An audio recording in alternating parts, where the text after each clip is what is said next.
Pengertian nilai.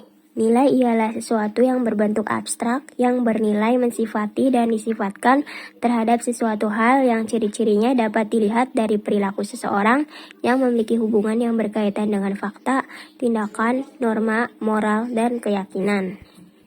Jenis-jenis nilai. Dalam aksiologi ada dua komponen yang mendasar yang merupakan jenis-jenis nilai, yaitu nilai etika dan nilai estetika. Nilai etika. Menurut istilah, etika berasal dari bahasa Yunani, ethos yang berarti adat atau kebiasaan. Etika merupakan suatu teori tentang nilai-nilai adat atau kebiasaan, pembahasan secara teoritis tentang nilai-nilai adat dan kebiasaan, dan terdapat ilmu kesusilaan yang memuat dasar untuk berbuat susila.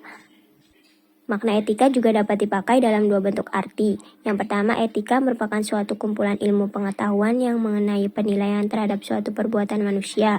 Arti yang kedua, etika merupakan suatu predikat yang dapat dipakai untuk membedakan perbuatan manusia dalam hal-hal tersebut. Yang kedua ada estetika. Estetika merupakan salah satu cabang ilmu filsafat. Estetika adalah nilai-nilai yang berhubungan dengan nilai keindahan dengan pengalaman-pengalaman yang berkaitan dengan seni. Keindahan memiliki arti bahwa segala sesuatu memiliki unsur-unsur yang tertata secara berurutan dan harmonis dalam suatu hubungan yang utuh, menyeluruh. Artinya suatu objek yang indah tidak hanya memiliki sifat yang selaras serta memiliki bentuk yang baik, melainkan harus memiliki kepribadian. Karakteristik nilai. Ada beberapa karakteristik nilai yang berkaitan dengan teori nilai, yaitu yang pertama nilai objektif atau subjek. Nilai objektif mengatakan segala sesuatu yang pasti benar secara objektif, maka tindakan dan kualitasnya adalah baik secara inheren. Sedangkan nilai subjektif, nilai sesuatu bukan dari sesuatu yang dinilai, tetapi karena adanya seseorang yang menilainya. Yang kedua, ada nilai absolut atau relatif. Suatu nilai yang dapat dikatakan absolut atau abadi jika nilai yang berjalan saat ini sudah berjalan sejak masa lampau dan akan terus berlaku sepanjang masa, serta akan berlaku terhadap siapapun tanpa melihat ras serta kelas sosial. Di sisi lain, ada yang berpendapat bahwa semua nilai relatif sesuai dengan keinginan atau harapan manusia.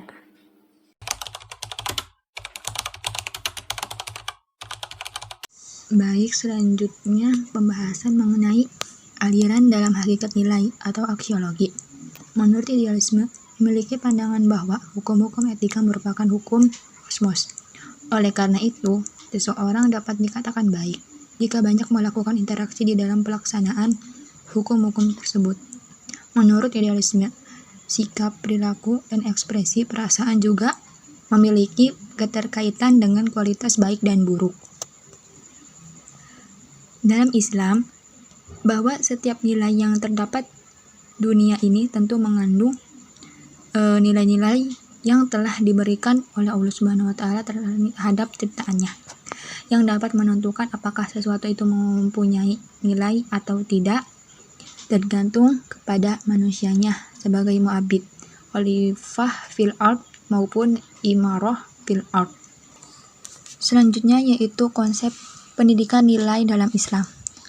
Konsep pendidikan adalah nilai di dalam Islam yang mempunyai dua istilah yang dapat digunakan, yaitu nilai menurut bahasa Arab, yaitu padilah atau qimah, yang dapat dipakai dan berkaitan dengan nilai-nilai moral, yaitu padilah.